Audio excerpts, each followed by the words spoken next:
All right, Lisa, I just wanted to thank you, first of all, for being here to help with all of our people that are out there that are trying to figure out how to do homeschooling. This is a new venture for them. I know that you have your own struggles. You're in Tennessee right now. You are a teacher down there, and now you get to teach your own kids at home while you teach virtually. Is that right? That is true, yes. And I have a college student and a high schooler.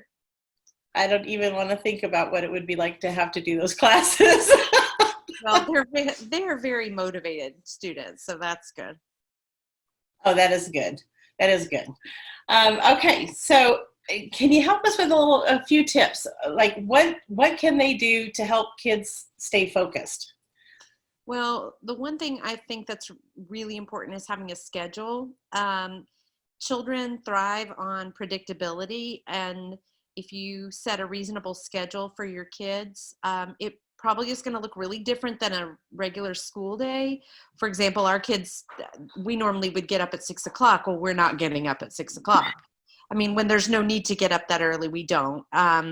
We're still trying to have a regular breakfast time and lunchtime, dinner time, and then we've set some things during the day of giving, like only doing something for a certain amount of time before we take a break.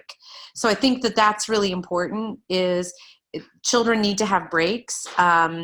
Depending on their age level, their attention span is going to be shorter.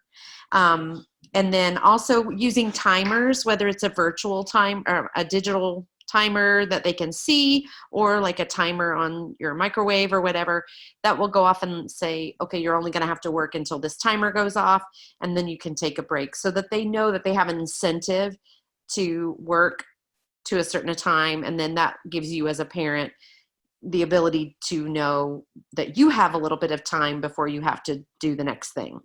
So it's a school bell. Basically. And it's the same thing we do in the classroom. Children cannot be expected to sit for long periods of time. We get up and move every 15 minutes in the classroom, whether it's moving from our seat to the floor or going to another activity. We just have to make sure that they're moving. Movement is really important. Okay, awesome. So what are some different areas in the home that parents can utilize for schooling?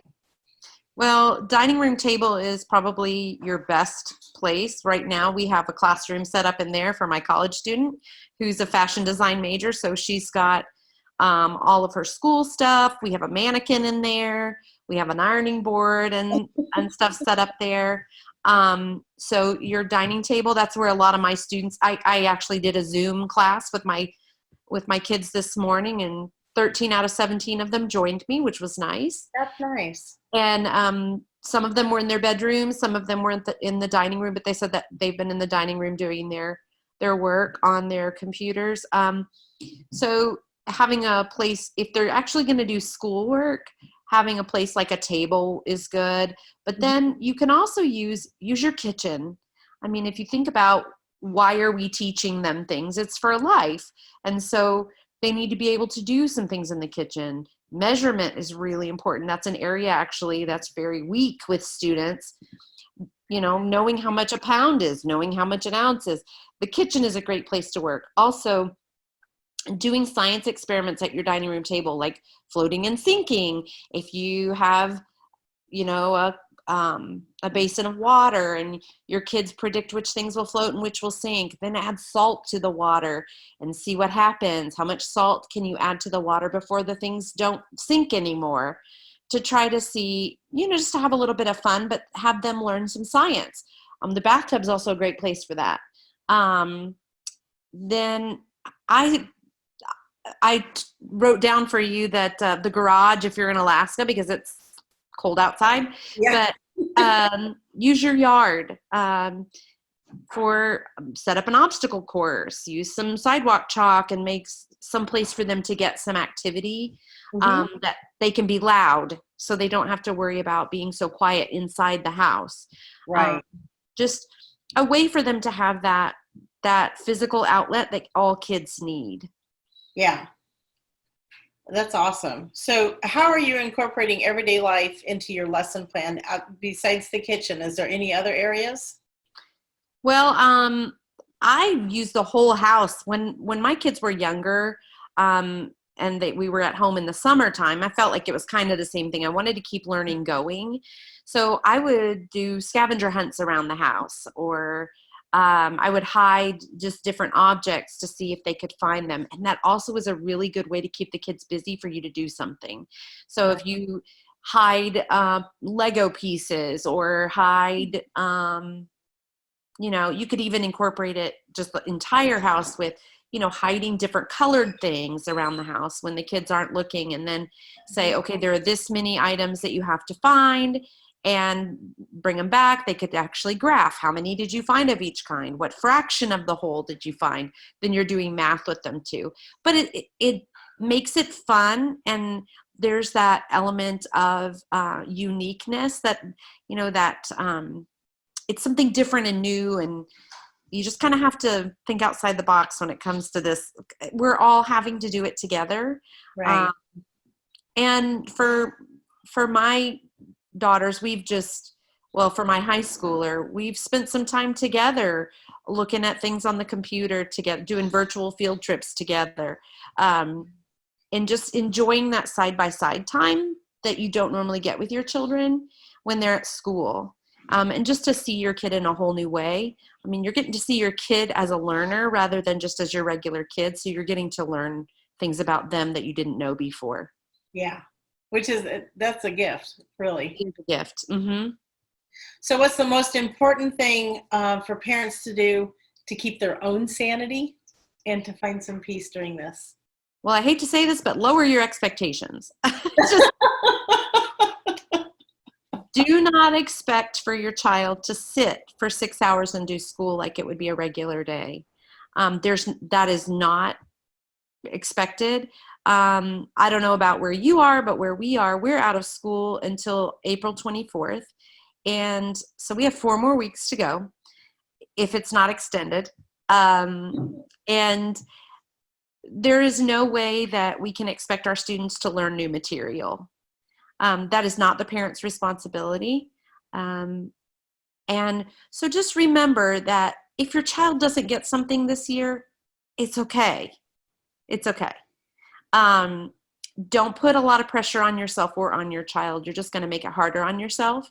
But take the time to really appreciate who your child is, and also allow yourself to have that schedule so that you know what's coming next. And I think in this unpredictable time, that's probably going to be the best thing for you and your child, is realizing you need to have some sort of idea of what's coming, because we're in this uncertainty right now. We need to provide some certainty for children and for parents. To share with parents, there are lots and lots of free websites that haven't been free in the past for families. Time for Kids, like the Time magazine for kids, is free. If you just go to their website, they're offering all of their materials for free right now. And also FunBrain is another website. They have free books, and you can look by grade level, like the Diary of a Wimpy Kid books. They're free digital books online that you can read. They have games there, which I have been assigning these games based on our standards to my students through Google Classroom. And I got a resounding yay on the game I sent to them about ecosystems. And then I have found a lot of virtual field trips. I sent my students on a virtual field trip to Boston the other day to go with our social studies, and they had to respond through Google Classroom what they learned. And my daughter Emily and I have been to the Cincinnati Zoo already once on the computer to learn about giraffes, and just some fun things to do. But the other thing I was going to tell parents is, don't be afraid to reach out to their teachers. Yeah. They're still getting paid. And speaking as a teacher, it was told to us by our principal, we are still on the clock, 8:15 to 3:45. And so make sure that you reach out to your teacher. If there's a question you have, if there was something that your child was struggling with, talk to your child's teacher.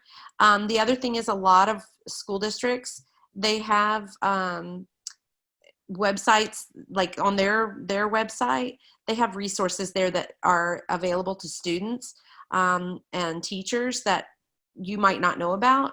But good old Google, I mean, that is a great place to find resources and things to do for your kids. If you just search, like I teach fourth grade science activities at home, it'll tell you things that you can do.